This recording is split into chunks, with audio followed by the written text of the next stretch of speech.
სახელითა მამისათა, დაძისათა, დასულისაწმინდისათა. ყველას მოგესალმებით, მეგობრებო. დღეს ვისაუბრებთ ძალიან საინტერესო თემაზე. წყინს თუ არა ღმერთს ჩვენი ქცევები, ჩვენი ცოდვები, ნაწყენია თუ არა ღმერთი ჩვენზე და შევეხებით ასევე ბევრ საინტერესო საკითხს. მეგობრებო, ხშირად ღმერთს წარმოვიდგენთ ისე, როგორც საკუთარ თავს, ასევე ადამიანური ლოგიკიდან გამომდინარე. ვაზროვნეთ, ფიქრობთ. ხო, უნდა ვიცოდეთ, მეგობრებო, რომ ღმერთს არ აქვს ადამიანური გრძნობები.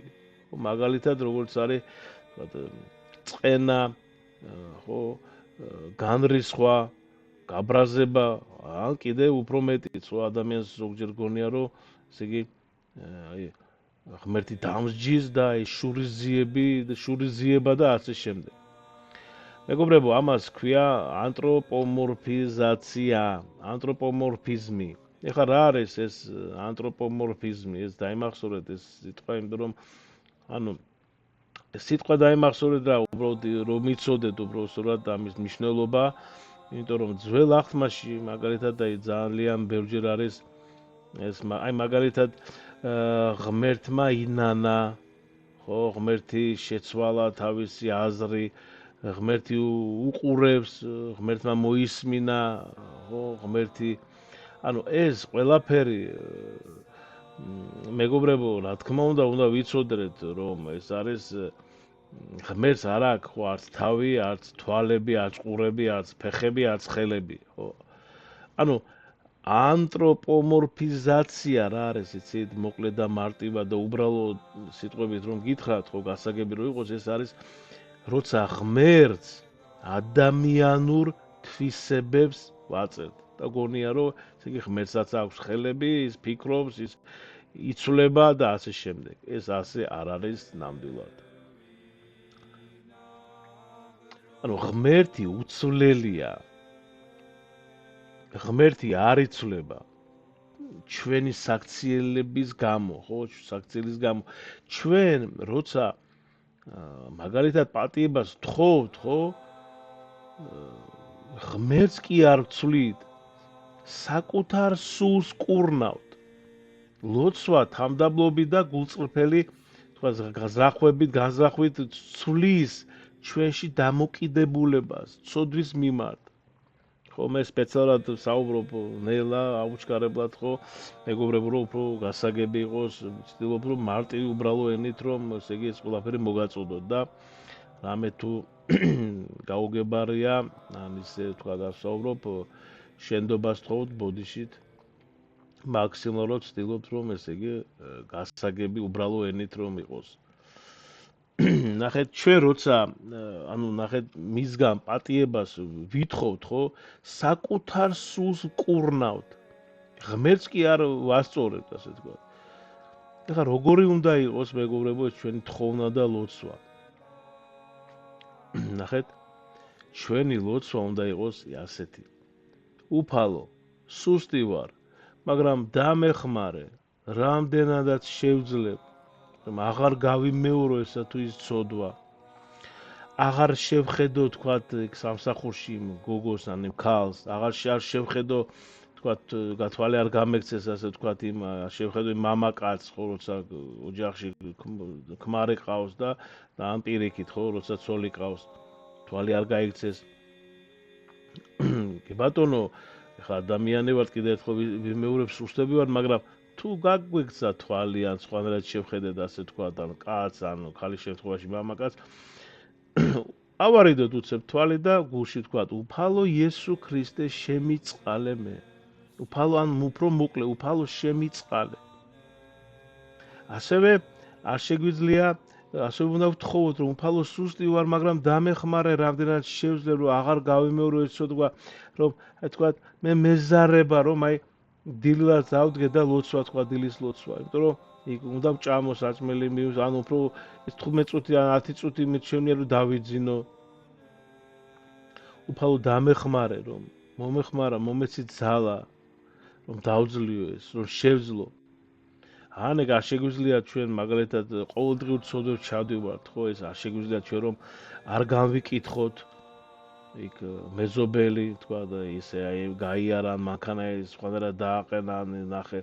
ან ესე იგი თანამშრომელი სამსახურში, ან უფროსი, ან მისი მოადგილე, ან თქვა გვერდით თანამშრომელი გვიზის და ესე იგი მას გავიკითხავთ სხვა თანამშრომელთან ერთად, ან ის როგორ ჩაიცვა, ან ასევე გვაქვს შური, ზიზღი, დილით მოვიდა თანამშრომელი, დააყენა მანქანა და მე რატო არ მყავს მანქანით, მე დავდივარ მარშრუტით, ტრანსპორტით, ავტობუსით. ანუ ეს შური, ეგოიზმი, სიყვარულობა, ზიზღი, ფიქრების, რახვები, ესე იგი განრისხვა, ჭორაობა, ასე შემდეგ და ასე შემდეგ. ეხლა აღარ ჩამოთვლი. უბრალოდ მეგობრებო, ყველამ ჩავიხედოთ ჩვენ გულებშია, ეხლა ვინც მისმენთ და გამოვასწოროთ, ვეცადოთ რომ გამოვასწოროთ ეს ცოდვები. აი იოანე ოქროპირი წერს რომ იმდენად არა ესე თქვათ, ასე ვთქვათ, არ ეზიზღება ღმერთს ჩვენი ცოდვები, იმდენად რომ ჩვენ გამოსწორებასაც კი არ ვცდილობთ. აი ამაშია მთელი აზრი, მეგობრებო. უფალმა იცის რომ ჩვენ ცოდვილები ვართ, რა თქმა უნდა, უფალმა იცის ჩვენი ზრახვების და ყველაფერი ფიქრის და ჩვენ ესე იგი როგორ მოვიქცევით ამა თუ იმ სიტუაციაში და მდგომარეობაში და ცოდვები და ასე შემდეგ. მაგრამ ის პირველ რიგში გულს უყურებს, ჩვენ გულს უყურებს, ზრახვებს უყურებს, ჩვენ სწრაფვას უყურებს და ამიტომ ესე იგი პირველ რიგში უნდა გამოვსწორდეთ, უნდა ვეცადოთ. აბა დავფიქრდეთ ახლა როდესმე აი ვეცადეთ ჩვენ რომ წინააღმდეგობა გაუწიოთ ამა თუ იმ ცოდვას. აქ არ არის თქვა რაღაც მომაკვდინებლად ცოდვაზე ღმერთმა გვაშოროს ყველას, მაგრამ მე ვსაუბრობ თუნდაც იმ ყოველდღიურ ცოდვაზე, აი ეს განრისხვაზე, ყვირილი, შფოთები, ნერვიულობა, უიმედობა, უსასოება, განრისხვა, ხო, რაღაც ჭორაობა, იქ ვიღაცა თუ და შეხედე, იქ რაღაცა შეგშურდა, იქ ესე იგი სიამაყე, ბილწი სიტყვაობა. აი ამაზე არის საუბარი და ამაზე ვთხოვოთ, გავაკეთეთ, გავჩერდეთ, გავთქვათ იესოს ლოცვა. ან მამაო ჩვენო ვთქვათ, ისევ გავაკეთეთ, ისევ ვთქვათ მამაო ჩვენო, ისევ იესოს ლოცვა წარმოვთქვათ, ვილოცოთ. და აი ასე, ოდნავ წინააღმდეგობა გაუწიეთ და თქვენ თვითონ დაინახავთ, აი მაგალითი გააკეთეთ და თქვენ თვითონ დაინახავთ. იესოს ლოცვის დროს ძალა მოდის, მეგობრებო, ისეთი ძალა, რა ამქვეყნიური ძალა არის და გულში სიხარულს გრძნობთ. აი ეცადეთ, აი გააკეთეთ, ესე ვთქვათ, ჩვენი დღევანდელი ენით რო ვთქვათ, ტესტი, გააკეთეთ და თქვენ თვითონ დაინახავთ. ოღონდ გულწრფელად უნდა თქვათ, გულწრფელად, იმიტომ რომ ის გვერდზეა და გისმენ შენ. და თუ ეხლა იტყვი ლოცვას და იქ საჭმელზე ფიქრობ, ან ხვალ რა ჩავიცვა, ან იმ თეატრში როგორ გამოვიყურო, ან დაბადების დღეს რა მივტანო საჩუქრად, ესე არ გამოვა, ესე ჩვენ როდესაც შევდივართ იქ ჩვენ უფროსთან და უფრო მაღალ ადამიანთან, თანამდებობის პირთან, მაგალითად მინისტრთან და უფრო მაღალ პრეზიდენტთან, იქ შეგვიძლია ესე იგი დაგვავიწყდეს რატომ შევდივარ და ესე იგი რა ვილაპარაკოთ არ ვიცი და გვიკანგალებს ენა და ესე იგი ხმა და ყველაფერი და წარმოიდგინეთ შენ ვისე საუბრები ხო თვით ღმერთს ეს ჩურჩულები რომელიც შექმნა ეს სამყარო ეს გალაქტიკები მეგაგალაქტიკები ვარსკვლავები და იმას ესე იგი იმასთან რო ესაუბრები ფიქრობ ხვალ რა ჩავიცვა და ესე იგი რა ვჭამო და ასე შემდეგ ხო ხვდებით ეს არასე არ გამოვა. მეგობრებო, შემდეგი დაუბრუნდეთ ჩვენ თემას. ანუ მონანიება ეს ახსარება ხო არის არის ცოდვები ხო, რომლებსაც ადამიანის სწრაფად ვერ ტოვებს, ასე ვთქვათ, ხო და შიშობს რომ აი ისე ვიმეორებ რომ გავიმეორებ მას ეშინია რომ კი ესე გავიმეორებ ამ ცოდვას და ესე იგი მაგრამ ნახეთ ახსარებაში თქვა ახსარებაზე წასვლა მონანიება ხო ზიარების გარეშე საერთოდ არაფერი არ შეიძლება აზრი არ აქვს არაფერს თუ ზიარება ესე იგი არ ეზიარე და როდესაც ახსარებაზე ჩავაბარეთ გულწრფელად მოვინანიებთ შეიძლება ადამიანი კიდევ ერთხელ ვიმეორე ჩვენ სუსტები ვართ, ხო და ჩაიდენო ესე თუ ის ცოდვა, ხო? მაგრამ ნახეთ, უფალი იყურება და უყურებს ჩვენ პირველ რიგში ჩვენ გულებში იყურება და როცა გულში სიკეთისკენ სწრაფვა გაქვს და ცოდის ჩადენა არ გიხარია, აი მაშინ აქვს აზრი, რა თქმა უნდა, აღსარებას. და შენ ასევე აზრი აქვს აღსარებას და აუცილებელი და მუდამ ყოველთვის კვირაში ერთხელ ჩააბარა და აღსარება ასევე აქვს, რა თქმა უნდა, აღსარებას აზრი, რომ ესე იგი შენ მიდიხარ აღსარებაზე და იმ მიზნით, იმ ზახვით, რომ შენ იმ იმედით, რომ შენ აღარ ჩაიდენ ამა თუ იმ ცოდვას. კიდევ ერთხელ ვიმეორებ, ჩვენ სუსტები ვართ ადამიანები, ადამიანი იცემა, რა თქმა უნდა, ადგომა არ იქნება დაცემის გარეშე, მაგრამ ეს არ უნდა იყოს იმის საწინდარი, იმის იმედით, რომ ესე იგი მე ხო სუსტი ვარ, რა თქმა უნდა, ადამიანი ვარ და ღმერთი მოსიყვარულე მამაა, კაცო, ის აპატიებს მე, რა თქმა უნდა, ხო, მე ხო ადამიანი ვარ, სუსტი ვარ. წავა მაშინ, კაცო, ყველაფერს გავაკეთებ, ხო, აი როგორც დოსტოევსკის როგორც აქვს, ხო?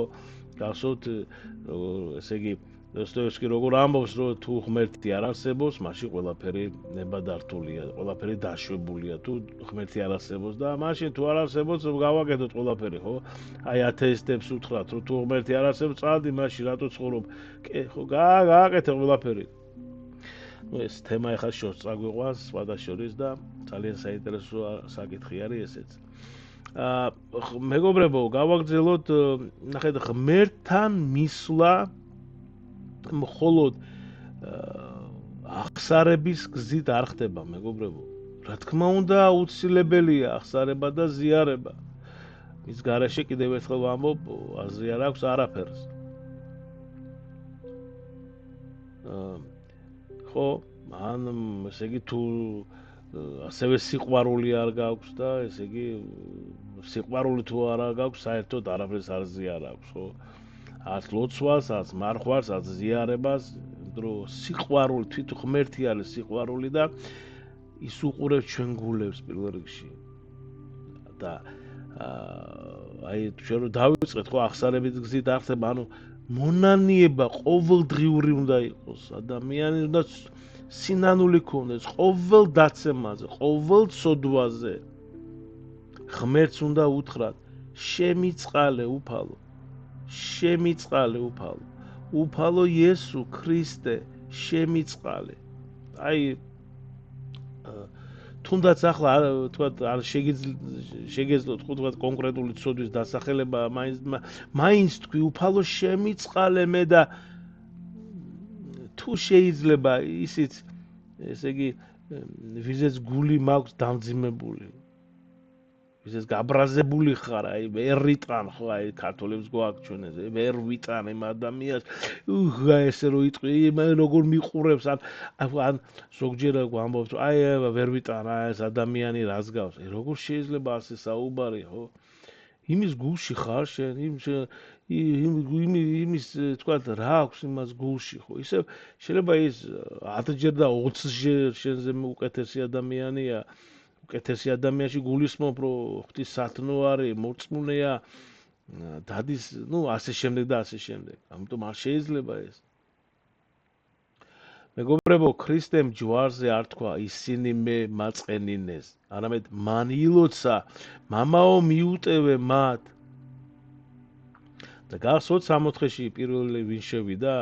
მონანიებული ავაზაკი და ეს პარადოქსი ნამდვილად, რომელიც პირველია 64-ში, ესე იგი პატრიარქი აბრაამი კი არ შედის, ისააკი და იაკობი, მოსე, წარმოიდგინეთ, ეს ნოე, ეს ადამიანები, რომლებიც პირდაპირ ჰქონდათ კავშირი, ესაუბრებოდნენ ღმერთს.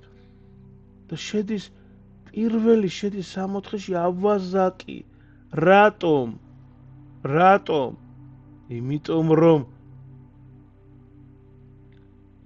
ესე იგი მან გულწრფელად მოინანია და დაინახა თავისი უძლურება, დაინახა თავისი უსუსურობა, დაინახა რომ როგორი ამდენად ცოდვილი არის ისა.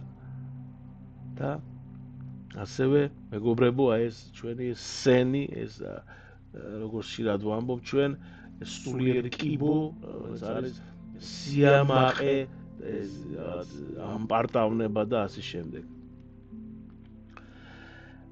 ანუ დასკვნა რაც შეგვიძლია ჩვენ ესე იგი გამოვიტანოთ ღმერთი მეგობრებო არის ხოლმე სიყვარულია გნებავთ ის არის ექიმი თუ გნებავთ იმიტომ რომ ჩვენ აი რო გავიჭრით რაღაც ხელს ხო ესე იგი სად მივდივართ ექიმთან ხო და ექიმი კურნავს ხო და ღმერთი არის ჩვენ კურნას ესე იგი რომელიც ჩვენ სულს კურნავს და ამიტომ როდესაც რაღაცა ესე იგი დავეცემით ხო იქ გავიჭრით ექიმთან მივდივართ აქ დავეცემით ღმერთთან უნდა წავიდეთ აი ეს არის ესე იგი მას არ აქვს რა თქმა უნდა წენა მას არ წინს არ გსჯის ჩვენ თვითონ ვსჯით ჩვენ თავს ხო და ჩვენ ვირჩევთ საწავიდეთ მარცხნივ თუ მარჯვნივ რა ავირჩიოთ ნათელი თუ ესე იგი სიბნელე თუ სინათლე ჩვენ გვაქვს არჩევანი თავისუფალი არჩევანი გვაქვს ჩვენ და ნახეთ მისი წყალობის მიღება კი დამოკიდებულია ჩვენს გულწრფელობაზე და ჩვენს ნებაზე რომ ვეცადო და ავდგეთ ესე იგი თუნდაც ისევ დავეცეთ მეგობრებო ღმერთმა დაგლოცოთ და ღმერთმა გაგახაროთ. გთხოვთ გამოიწერეთ არხი და თუ მოგეწონათ ეს ვიდეო გაუზიარეთ ბევრსაც სოციალურ ქსელებში ეს დიდი თხოვნა არის და ასევე მოიწონეთ ვიდეო და გამოიწერეთ არხი. რადგან დაახლოებით 80% გამოწერვის გარეშე უყურებს და თქვენთვის არაფერი არის ერთი დაკლიკვა არის წამებში და ჩვენთვის რა თქმა უნდა დიდი мотиваცია და ღმერთმა დაგლოცოთ, ღმერთმა შეგიწიროთ და გაიხარეთ. დიდი მადლობა.